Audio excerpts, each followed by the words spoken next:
আজকে আমরা ফ্যামিলির সবাই মিলে বের হলাম, কিন্তু আমরা যাচ্ছিটা কোথায়? আজকের ব্লগে থাকছে আমরা পরিবারের সবাই মিলে কোথায় গেলাম এবং কি কি করলাম। সো ভিউয়ার্স, দেরি না করে শুরু করা যাক ইন্ট্রো দিয়ে।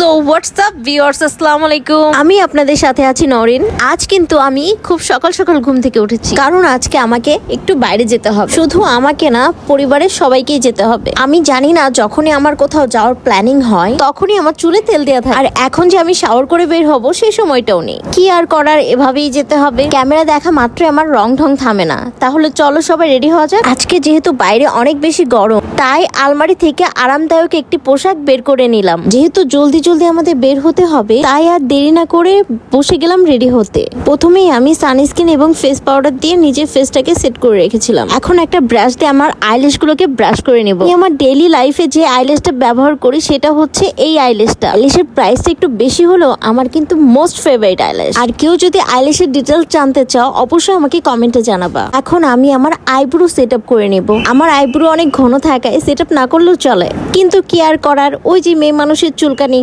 এখন আমি লিপ লাইনার দিয়ে ঠোঁটটাকে আর্ট করে নেব। এখন আমি যে লিকুইড লিপস্টিকটা ইউজ করছি সেটা আমি হার্লেন স্টোর থেকে লিলি ব্র্যান্ডের লিকুইড লিপস্টিক কালেকশনের মধ্যে একটা। শেড নাম্বার জানতে অবশ্যই আমাকে কমেন্টে জানাবা। লিপস্টিকের কালারটা যেমন সুন্দর, ইউজ করার পর আরো বেশি সুন্দর লাগে। এই লিপস্টিকটা কিন্তু ফুল ম্যাট না, তোমরা চাইলে ইউজ করে দেখতে পারো। এখন আমি পারফিউম দিয়ে নিব। আমি পারফিউমের প্রতি অবসেসড বললেই চলে। এখন আমি কিছু সিম্পল জুয়েলারি ক্যারি করব।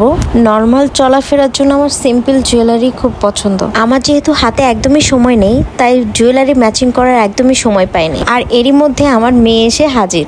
আর এখন অফ ক্যামেরাতে আমি আমার মেয়েকে রেডি করাবো। এরই মধ্যে আমরা রেডি হয়ে বের হয়ে গেছি।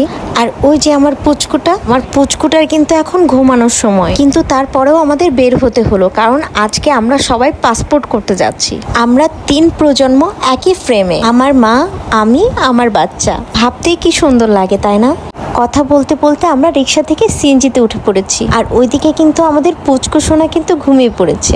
আর পাসপোর্ট অফিসটা কিন্তু আমাদের থেকে খুব বেশি দূরে নয়। তারপরও আমরা সকাল সকাল বের হয়ে গেছি যাতে আমরা জলদি আসতে পারি। পাসপোর্টের সময় শেষ হয়ে যাওয়ার কারণে আমি রিনিউ করতে আসছি। আমার মা আর ছোট ভাই এবং আমাদের পুচকু সোনার পাসপোর্ট করতে আসছি, তাই সময় হাতে রেখে ঘর থেকে বের হয়ে গেলাম। পাসপোর্ট অফিসে যাওয়ার পর আমাদের কিছু কাগজ রেডি করতে হবে, তার জন্য আমাদের কিছু সময়ের দরকার। এই জন্যই আগে বেরিয়ে পড়লাম।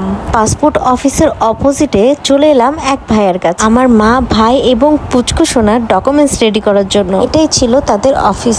এখানে আসা মাত্রই ভাইয়া সব কাজ রেডি করা শুরু করে দিল এবং আমাদের জন্য কিছু চা কফির ব্যবস্থা করেছে। এখানে এসে ভালোই লাগছিল।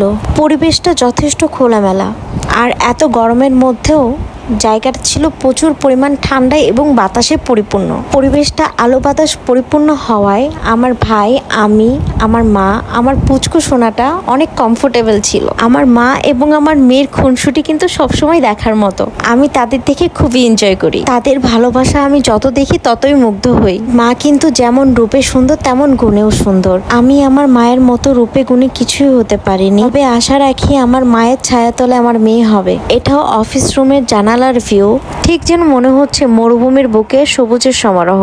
আমাদের ডকুমেন্টস রেডি হয়ে গেছে। এখন আমরা চলে যাব পাসপোর্ট অফিসে। পাসপোর্ট অফিসে ছিল অসংখ্য মানুষের ভিড়। আমাদের যেহেতু 4th তলায় যেতে হবে, তাই আমরা লিফটে ওঠার জন্য লাইনে দাঁড়াই। অতিরিক্ত ভিড়ের কারণে পাসপোর্ট অফিসের ভিতরে কোনো ভিডিও ক্লিপস নিতে পারিনি। যত জলদি সম্ভব কাজ শেষ করে বের হয়ে গেছি। আমি যেমনই ভিডিও করি না কেন, আমার ভাইয়ের রিয়াকশন এমনই থাকে। একটা কথা আমি পাসপোর্ট অফিসের উদ্দেশ্যে বলতে চাই, এখানকার ম্যানেজমেন্ট একদমই ভালো না বললেই চলে, কারণ এখানে ছোট বাচ্চা দেখার পরও কোনো কনসিডারেশন করা হয় না। রুলস আর রুলস। এখানে বোঝা উচিত যে একটা ছোট বাচ্চা কিভাবে এতক্ষণ দাঁড়িয়ে থাকবে। এই বিষয়টার দিকে আমি অবশ্যই কর্তৃপক্ষের দৃষ্টি আকর্ষণ করছি। ভেবেছিলাম যে আরো জলদি কাজটা শেষ হবে, কিন্তু এত লেনলি হলো আর এত ভিড় ছিল যে বলার মতো না।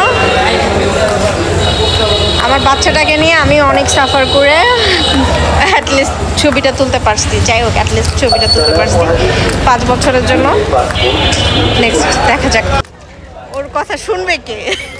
তুই আউট অফ ওয়ার্ল্ডে আছিস। তো কিছুর পরেও আমার ছোট ভাই সেই আমার পিছিয়ে পড়ে থাকে। সকাল থেকে আমাদের তেমন কিছুই খাওয়া হয় নাই, যেহেতু আমরা সকাল সকাল বের হয়ে গেলাম পাসপোর্ট অফিসের উদ্দেশ্যে। তখন চোখে পড়লো গরম গরম ছোলা বুটের উপর। দেরি না করে মামাকে বললাম ছোলা বুট দেওয়ার জন্য। আমরা এদিকে ছোলা বুট নিচ্ছিলাম আর ওইদিকে মা আর পুচকু সোনা সিএনজিতে বসেছিল। আমাদের পুচকু সোনারও অনেক ক্ষুধা পেয়েছে, এই জন্য আর দেরি না করে বাসার উদ্দেশ্যে রওনা দিলাম। আর দেখছেন তো আমার ভাইয়ের কাহিনী, একে কি করা উচিত আপনারাই বলেন। আমাদের পুচকু সোনার কিন্তু ঘুম ক্ষুধা দুটাই পেয়েছে, আর এজন্যই তোর মন খারাপ। খুব অল্প সময়ের মধ্যে আমরা বাসায় চলে এলাম। নেক্সট 7 ডেজের মধ্যে আমরা পাসপোর্ট পেয়ে যাব। আজকে দিন না খাওয়ার উপরে গেলেও খুব ভালো কেটেছে। কোনো কাজ যদি ঠিকঠাক মতো হয়ে যায় তো এমনিতেই ভালো লাগে, ঠিক তেমন আমারও ভালো লাগছে। সো ভিউয়ার্স, আজকের জন্য এ পর্যন্তই।